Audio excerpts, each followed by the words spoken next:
इस वीडियो में मैं एक्सप्लेन करने वाला हूँ BTTH के 17 के प्रीव्यू को। प्रीव्यू की स्टार्टिंग होती है और हमें जियान दिखाया जाता है अपने एंग्री बुद्धा लोटस के साथ, और वो अपना एंग्री बुद्धा लोटस को पूरी तरीके से चार्ज करके सामने वाले बंदे के ऊपर अटैक कर देता है। जैसे एंग्री बुद्धा लोटस बंदे के पड़ता है वैसे उसके मुंह से खून निकल आता है। अब यहाँ पे ऐसा क्यों होगा उसको अपन डिटेल में एक्सप्लेन करते हैं। ये बात हाथापाई पे तब पहुंच जाती है जियान जब ट्रेन टावर के अंदर ट्रेनिंग करने के लिए अपने लिए एक रूम ढूंढ रहा होता है। तभी उसे एक ऐसा रूम दिखाई देता है जहाँ पर एक बंदा ही ट्रेनिंग कर सकता है और वो भी खाली पड़ा हुआ है। तो जियान ज्यादा कुछ सोचता नहीं और चला जाता है उसके अंदर ट्रेनिंग करने के लिए, और वो रूम अंदर से भी काफी ज्यादा डिफरेंट था सभी रूमों के कंपैरिजन में। और जियान 2-3 दिन बढ़िया मस्त उसके अंदर कल्टीवेशन करता है, पर कहानी में ट्विस्ट आ जाता है तब जब उस रूम की सुंदर सी मालकिन आ जाती जो इस रूम के अंदर कल्टीवेशन करती थी, जिसने इस रूम को हथिया रखा था। और ये सुंदर सी लड़की देख रही यही है मालकिन, इसका नाम है ल्यूफी, और इसके कजन भाई का पूरी इनर अकेडमी के अंदर अच्छा खासा दबदबा है, यहाँ तक कि बाईचेन जैसे बंदे भी उसके सामने डरते हैं। और ल्यूफी को इसी बात की गुस्सा आ जाती कि उसके रूम में कौन बिना परमिशन के घुस गया, इसको बाहर निकालो और इसकी अकल ठिकाने लगाओ, इसको पता नहीं है शायद मेरा भैया इनर अकेडमी का विधायक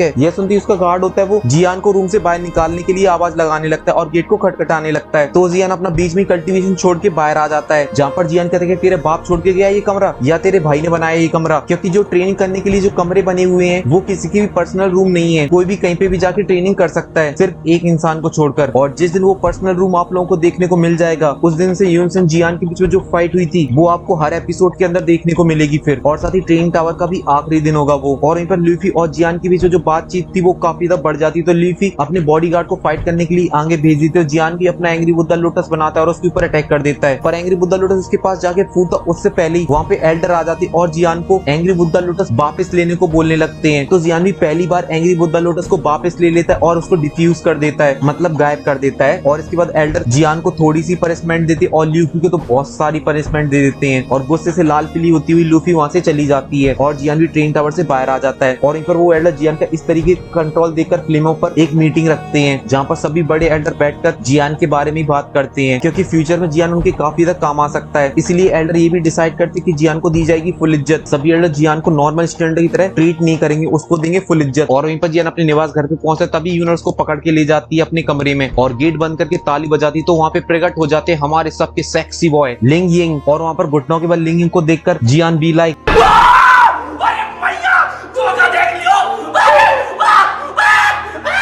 और पहले यूनर कुछ बोलती उससे पहले जियान और लिंग के बीच में बातचीत होना स्टार्ट हो जाती, जहाँ पर जियान उससे पूछता है आप यहाँ पर क्या कर रहे हो। तो लिंग बताते हैं हम तो हमारी प्रिंसेस के साथ ही रहते हैं, मतलब यूनर के साथ ही रहते हैं, ये हमारी प्रिंसेस है और हम इनके बॉडीगार्ड है, और इन्हीं ने मुझे भेजा था आपकी मदद करने के लिए मिस्ट्री क्लाउड सेक्ट में। और उस टाइम हमारी जो प्रिंसेस थी वो बिना सेफ्टी के घूम रही थी, तो सोच ही सकते हो कि प्रिंसेस ने कितनी बड़ी रिस्क ली थी तुम्हें बचाने के लिए, क्योंकि तुम्हें भी थोड़ा बहुत आइडिया होगा कि हमारी प्रिंसेस कौन है और कौन से क्लैन से आती है और उनकी सेफ्टी कितनी ज्यादा इंपॉर्टेंट है। तभी उन्होंने उन दोनों की चप्पड़ को बीच में रोकेगी और बोलेगी भाईजान मैंने लिंग यान को आपसे मिलाने के लिए नहीं बुलाया यहाँ पर, आपने जिस दिन अपने फादर मतलब मेरे अंकल के बारे में मुझे बताया था उस दिन मैंने लिंग यान को बुलाया और सब कुछ बताया, और उन्हें मिस्ट्री क्लाउड सेक्ट में पता करने के लिए भी बोला, साथ ही मेरे क्लैन में भी पता करने के लिए बोला कि वहाँ पे कोई अंकल के बारे में जानकारी हो। तो लिंग यान जियान को सब कुछ बताएंगे उसके फादर के बारे में। पहले तो ये बताएंगे जो यूनर का क्लैन है वहाँ पे उसके फादर नहीं है और उन्होंने उनके फादर को किडनैप नहीं किया है, और साथ ही जियान के जो फादर है वो मिस्ट्री क्लाउड सेक्ट के अंदर भी नहीं है, पर वहाँ पर एक ऐसा और महसूस किया गया था जो काफी ज्यादा पावरफुल था, और शायद वो वाले क्लैन का हो सकता है। और वो वाला क्लैन कौन सा क्लैन है वो आप लोग मुझे कमेंट में जरूर बताना। चलो ये भी बता दो कि जियान के फादर को किसने किडनैप किया है, बहुत ही ज्यादा सिंपल आंसर है इसका। चलो थोड़ी सी हिंट भी दे देता हूँ जिसने नोवेल अभी तक नहीं पढ़ी है, उस क्लैन के साथ हमारे मास्टर की भी काफी बड़े पंगे चल रहे हैं और मास्टर का सबसे मेन विलन उसी क्लैन का है। अब तो आप लोग बता ही दोगे अगर आप लोग BTTS देखते हो तो। और साथ ही आप लोगों को एक और बात बता देता हूँ, जो जियान यूनर और लिंग यान की जो मीटिंग चल रही है यहाँ पर अगर जियान ये बोल दे कि इस बंदे ने मेरे ऊपर हमला किया और इसने मेरे को मारा जिस वजह से मैं काफी ज्यादा जख्मी हो गया, तो यूनर ये सुनते ही खन लिंग यान को मार डालेगी। और ये भी सच है अगर जियान को मिस्ट्री क्लाउड सेक्ट में कुछ हो जाता तो ये बात सुनती खन यूनर कुछ ही देर के अंदर पूरा मिस्ट्री क्लाउड सेक्ट तबाह कर देती। तो इसीलिए आप लोग इस कैरेक्टर को कभी भी कमजोर बिल्कुल भी मत समझना, ये आपको BTTH के अंदर कभी भी ज्यादा लड़ने को तो देखने को नहीं मिलेगी, पर जब रीबर्थ आएगा मतलब सेकंड BTTH आएगा तभी क्वीन मेडुसा जितनी पावरफुल गॉड दिखाई देती है। और आज जिन लोगों को नहीं पता है तो BTTH की एक और नोवेल है जहाँ पर हमें 6 गॉड दिखाई देते हैं, साथ ही क्वीन मेडुसा की जो बेटी है वो 1008 स्टार से दिखाई देती है। तो चलो फिलहाल के लिए इस वीडियो को यहीं पे खत्म करते। अगर आपको ये वीडियो पसंद आई तो प्लीज वीडियो को जरूर लाइक करें, और जिन लोगों ने अभी तक चैनल को सब्सक्राइब नहीं किया तो प्लीज चैनल को जरूर सब्सक्राइब कर लो, क्योंकि यहाँ पे काफी ज्यादा मसाला देखने को मिलता है। तो ये वीडियो यहीं पे खत्म होती है। वीडियो को देखने के लिए